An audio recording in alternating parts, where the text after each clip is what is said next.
बाप रे बाप, इतना गर्मी होता ना कि मन आउं जा जाता। एगो तो ई कबाहट भइल बिया ना कि जब देखो तब दिन रात खाली रोवल करती है। मन करता ना कि सच में कर मुड़िया धोके उठ देई कि कहीं बार मर उड़ जा। हां आ कितना झूठ बोल के शादी बियाह हमरा से कइलस कि हमर लइके नहीं खसा एगो कबाहट त लिया के घर में गांज देले बेटे। बताओ हमार लग लइका ना होया स इतना तो हम पटले बन के इनके लइका के सेवा पानी करत नहीं। अपने तो मर गइल लेकिन एकरा के छोड़ के चल गइल, एकरो के लेके गइल तब ना मन उजर बा। दूसरे में ई जाके रखले बाटे दिन रात रोवा रोवा रोवा एकदम से कबाहटे घर में हो गइल बाटे। रहे के मन नहीं करत लेकिन का करी, बहुत मजबूरी में हम रहतानी। पूजा भारती कहाँ घूम के आ गई ना घूम के लइका काहे रोवता? रोवत हो लइका रोवे ना से घर में ना ये काना संतोष बे घर से दूध ना ले पेलू ना मान ले कि तोहरा नइखे दूध पियत सब लागेला कि हम ना सेवा पानी करी ना नाही ऐसन कोनो बात लेके मान ले कि तू सौतेली हो माना तनी मने सौतेली कह दिहनी हमरा के कितना अपने लइका लेखा जानी ना मानी ना कहतनी कि सौतेली हो। मतलब हम आपन तो के जानी ला माना तनी कि हमार परिवार बीमारी में चल गइल मर गइल ठीक बा। लइका नइखे पियत तारा छाती का दूध तका संतोष भैया के घर से दूध लिया के पियो तो समय से पियावल कर रोता भूखाइल बा टेंशन बा कुछ आपन समझो करे के खाना निकाल के रख ले बनी खा ले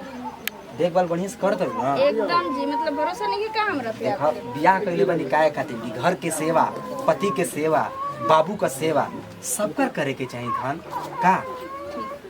बढ़िया से करबू ना एकदम परिवार के लेके चले के बता रहा आ कोनो कुछ कमी पड़े तो हमरा से बोल दियो बेझिझक के का। और हाँ देखो घर में एगो बहन बिया तनी ओहू के पढ़ाई लिखाई में तनी मदद करावा कुछ बोलो पढ़ले लिखले बाड़ू तू बात पूरा हो गेल आपके। हाँ हो गइल तो जाई खाना खा ले ठीक बा। हाँ तनी समय से खाना बनावल के बहनिया के दियल कर ठीक बा। आओ तना बात बतिया खातिर ना पर मुंह नहीं खन देखता आओ तना तो बस पॉलिसी झारत ना कि लड़की के हेंगा ने कर होंगा ने कर। एगो तो मर गइल लेकिन हमरा एगो कपारे पर कबाहट छोड़ के चल गइलिन क एबरे ऐसन मुड़िया उठ के मुंगा देब ना कि ना बांस रही ना बांसुरी बाजी। पूजा भारती पानी एकदम से मन हो जाए मन तो करता कि ले जाके एकदम से फेंक दई एगो कबाड़ इहो दिन रात खाली हमरे पे एकदम रोल करती। जब हमरे के देखती है तो उनका के देखती है देख वाली रवैया नहीं करत मतलब मार मार के इनका मुंह बिगाड़ दिया छोड़ के तो चल गए एकदम से मन हो जाके मन यह करता कि एकरा के छोड़ के नैहर चल जाई।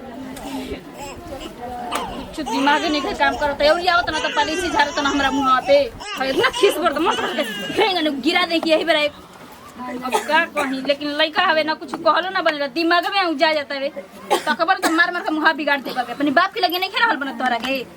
बेशरम कहीं का भाभी बाबू बाप ओए दा बुचिया के तो का करतनी वो तो खिलाइते बानी तो खिलाओ तो आपके का लागल अभी बैठी हम तो बैठते बानी दा तनी बुचिया के खिला ली भाभी खिला ली। अरे ल सोना जी दूध हम गरम पिया के हां दूध तो गरम बा माने बुची जी हमरा बात पे विश्वास ना रहेला काहे आपके काहे भाभी इतना लइका के करी ना तभी भी पूछे नहीं जैसे कइलू खइलू। अच्छा तो हम पूछी ना अब बताओ अब तू नया आइल बड़ू न तो नया आइल बड़ू तो हमारी भाई देखो हमरा सबसे अब तो भाभी छोड़ के चलिए गइली देखी तो अब हमरे ना जाने नहीं कि हमार लइका ना हवे ठीक बा अपनो लइका से बड़ अभी मानी ना तू माने लू एकरा के कोनो दिक्कत ना होला ठीक न लेकिन तनी बच्चा के देख तन ध्यान दे भाभी भले तू अपन मेकअप पर तन कंट्रोल कर लेकिन एकरा के ध्यान ये बुची जी ऐसन बात कर दिया नी भाभी हां देखो हंसी मजाक ना करे रौदा से सुन तो भाभी तनी बुचिया के लो जानी हम खाना काट देता नी ना हम काट के खा ले तू खाली बुचिया के ध्यान दो हम अपन खाना काट के खा के तब ठीक बा जाई ना ध्यान दी हो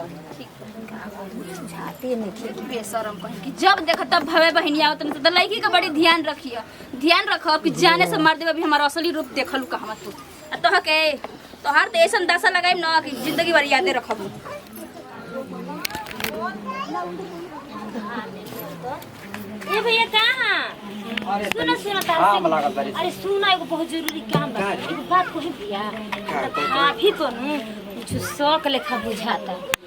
पूछा काहे का जब हम पढ़ के आते चाहे कोई न्यू ले आवत नहीं तो उनका जब देखती तब चिल्लात रहता है बच्चा बाप ठीक न आ जब उनका सामान आ जाती न तो इतना प्यार दुलार दिखाते। अरे झूठ बोलते रे तू ऐसा ना कर सकेले तब तो तहरा अपना बहन पर विश्वास मानत नहीं कि सौतेली माई सौतेली होखेली हो, लेकिन ओइसे हमके नहीं के पता कि वो अच्छी बुझा कर तक बियाह कर लेलो ना तो हर भाभी के दिल से निकाल दे। देख हटा अब अरे हम सुन ना ए बहन देख बियाह कइले बनी का घर के सेवा तोर पढ़ाई में समय से बियाह बुझात नहीं के कतना पढ़ाई में हमरा मन लगइले बड़ा जे तोरा भाई पे इतना विश्वास नहीं करे। त का विश्वास ले जब कि अरे- मेरा के पटीशन ले तड़ाई जा मेरा लिए नहीं हम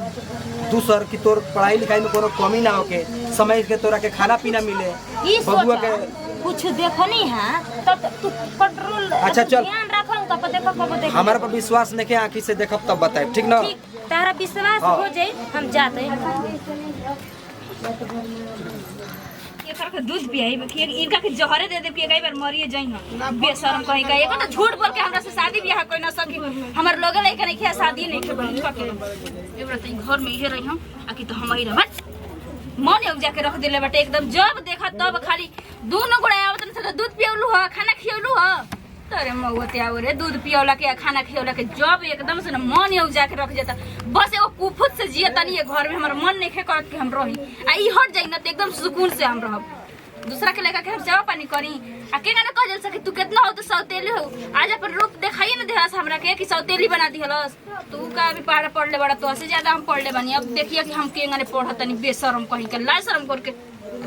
तक बा चुप कदम चुप हो जा ये बता तक उनके तक हेंगे दाब देखिए का मर जा कुछ हो कहो लेकिन डर लगा तब कि अगर मर जाए तो हमरा के छोड़िया से कि ना छोड़िया से ठीक हो गइल बढ़िया हो अब तो मजा आई घर में ई का भौजी ई का हो का कइले बाबू जी पता ना काहे बोल का कइले बाड़ू अरे बोलत रही बाबू भैया आवा भैया कहते सच कहत नहीं कुछ ना कोई नहीं पता हैं के बोल तहर तो भरोसा तो बियाह शादी करनी तो हमरा के हाय रे मर के अरे बच्ची जी ये तो ही घर मारते मत मुंह आदम हाय देखो भैया और सुना तो रहो काय मारता रे देखो देखो ले ले लास हमर भतीजा बाबू बाबू ले लास नहीं करो आई है बुझ कहता अरे ते का कर रे अरे मार ना हमारे लइका समझौले रहनी ना हां समझौले रहनी ना हम कुछ ना करनी है तोरा के सेवा करे के बाद कुछ नहीं कुछ नहीं कुछ ना अरे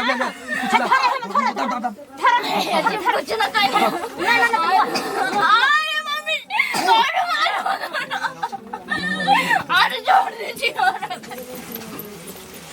छोड़ मर गया छोड़ छोड़ दो छोड़ छोड़ा क्या कर छोड़ छोड़ा